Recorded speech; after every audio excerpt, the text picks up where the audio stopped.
চাবিটাকে হাতে নিয়ে সামনে থাকো সাব্বির।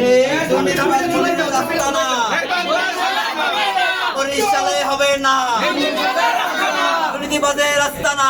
বরিশালে হবে না, দুর্নীতিবাজের আস্তানা।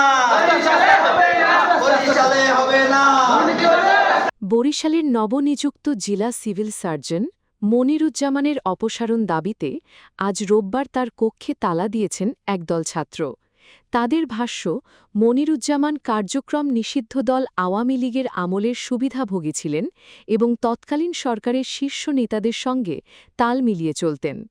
তাকে সিভিল সার্জনের দায়িত্ব পালন করতে দেওয়া হবে না। তালা দেওয়ার সময় সিভিল সার্জন তার দপ্তরে ছিলেন না। এ ঘটনার নেতৃত্ব দেন ছাত্র অধিকার পরিষদের জেলা সাধারণ সম্পাদক সাব্বির হোসেন। যে আজকের এখানে তালা মারার যে কারণটা, যে এই আমরা জেলায় রাজপথে আন্দোলন সংগ্রাম করেছি, যখন আমাদের হাজার হাজার শত শত শিক্ষার্থীরা রাজপথে আন্দোলন সংগ্রাম করে ফ্যাসিস্ট আওয়ামী সরকারি বাহিনীদের হাতে নির্মম নির্যাতনের আহত হয়ে তারা যখন হাসপাতালে চিকিৎসা নিতে গিয়েছিল, এরকম আজকে ফ্যাসিস্ট যে সিভিল সার্জনরা যারা রয়েছেন, এরকম সিভিল সার্জনরা হাসপাতালে চিকিৎসা নিতে তারা নিষেধ করেছেন। শিক্ষার্থীরা মরে যাক এমন স্টেটমেন্টও তারা দিয়েছে।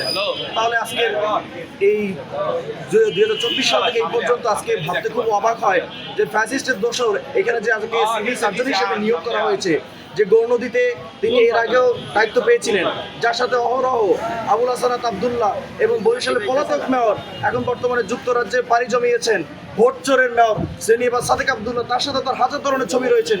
সেই সিভিল সার্জন কিভাবে তিনি এখানে আসেন, যিনি বলেছিল শিক্ষার্থীরা তারা মরে গেলে আমাদের কোনো অসুবিধা নাই, তোমরা তাদেরকে মেরে ফেলো, তারা এখানে চিকিৎসা নিতে পারবে না। তো এই কথা যে বলতে পারে আজকে তিনি যেহেতু এখানে এসেছে, আমরা এটা মানি না, মানতে পারি না। যতক্ষণ পর্যন্ত তাকে এখান থেকে সম্পূর্ণরূপে বহিষ্কার করে তাকে এখান থেকে সরিয়ে না দেওয়া হবে, ততক্ষণ পর্যন্ত সিভিল সার্জন অফিস তালাবদ্ধ ছিল, আছে, থাকবে।